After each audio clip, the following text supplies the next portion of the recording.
নমস্কার বন্ধুরা, village cooking food চ্যানেলে তোমাদের সবাইকে স্বাগত জানাই। তো আবারও একটি নতুন রান্নার রেসিপি নিয়ে তোমাদের কাছে চলে এসেছি। তো আবারও তোমাদের রান্না শেখানোর জন্য নয়, আমাদের বাড়িতে গ্রাম্য পদ্ধতিতে যেভাবে রান্না করা হয় সেগুলোই তুলে ধরা হয়। তো দেখো, এখানে আমি আর মাছ নিয়েছি, যেটাকে বলে আটডাংরা মাছ, ট্যাংরা যে মাছটা, সেই মাছটা নিয়েছি। এখানে দেখো, মাছটা ভালো করে পরিষ্কার করে ধুয়ে নিয়েছি। আর তেলের মধ্যে দেখো এখানে নুন দিয়েছি, কারণ নুনটা দেওয়ার কারণ হলো মাছটা নাহলে প্রচুর ফাটে, আর ফেটে তেল পড়তে পারে তোমাদের গায়ে। তোমরাও এভাবে বাড়িতে বানাতে পারো, তো কোনো কিছু অসুবিধা হবে না, আর গায়ের মধ্যে তেলও ছিটকাবে না একটু। তো দেখো, আমার মাছটা খুব সুন্দরভাবে ভাজা হয়ে গেছে। এখানে পেঁয়াজ, টমেটো, আদা, রসুন বাটা বেটে নিয়েছি। তো এবার কড়াইয়ের মধ্যে তেল গরম করে পেঁয়াজটা দিয়ে দেবো। পেঁয়াজটা তো আমি লাল করে ভাজা করে নেবো। তো তোমাদের রান্নার ভিডিও কেমন লাগছে কমেন্ট করে জানিও। তো পেঁয়াজ টমেটো দুটোকে একসাথে ভালো করে ভাজা করে নেবো। এখানে দিয়ে দিচ্ছি আদা রসুন বাটা, পরিমাণ মতো হলুদ গুঁড়ো, পরিমাণ মতো লঙ্কার গুঁড়ো, আর পরিমাণ মতো নুন দিয়েছি। এখানে মশলা আমার খুব সুন্দরভাবে কষানো হয়ে গেছে। এবার এখানে দিয়ে দেবো আমি পরিমাণ মতো জল।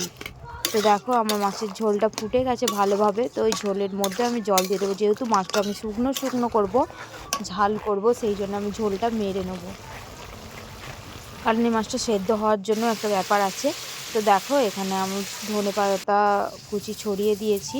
তো আমার মাছের ঝালটা রেডি হয়ে গেছে। আর এখানে দেখো, আমি একটা বেগুন কেটে নিয়েছি, এখানে বেগুন ভাজা করব। তো সেই বেগুন ভাজা করবার জন্য বেগুনের মধ্যে আমি নুন হলুদ মাখিয়ে নেবো। আমরা অনেকেই বেগুনও ভাজি, গোল গোল করে বেগুন ভাজি, কিন্তু আমরা যদি এরকমভাবে লম্বা করে বেগুন কেটে ভাজা করি, তো আমাদের দেখো, আমার বেগুন ভাজার পরও তেল কত সুন্দর রয়ে গেছে। কিন্তু আমরা যদি গোল গোল করে বেগুন ভাজি, তাহলে আমাদের এই তেলটা তো থাকতোই না, এখনও তেল লাগতো। তো আমার বেগুন ভাজা খুব সুন্দরভাবে হয়ে গেছে। তো আজকে বানাবো লাউ চিংড়ি। তো লাউ চিংড়ি বানানোর জন্য এখানে দেখো ছোট ছোট চিংড়ি মাছ নিয়েছি। সেই ছোট ছোট চিংড়ি মাছ আমি নুন হলুদ মাখিয়ে রেখেছি। তো সেই চিংড়ি মাছগুলো আমি ভালো করে ভাজা করে নেবো।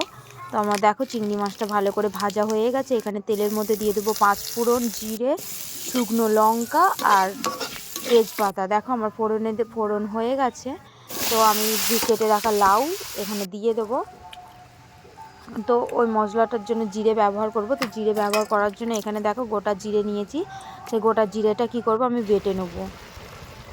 তো পরিমাণ মতো হলুদ গুঁড়ো, পরিমাণ মতো লঙ্কার গুঁড়ো আর পরিমাণ মতো নুন দিয়ে দেবো। তো এখানে আমার দেওয়া হয়ে গেছে। তো এরপরে আমি জিরে বাটাটা দিয়ে দেবো।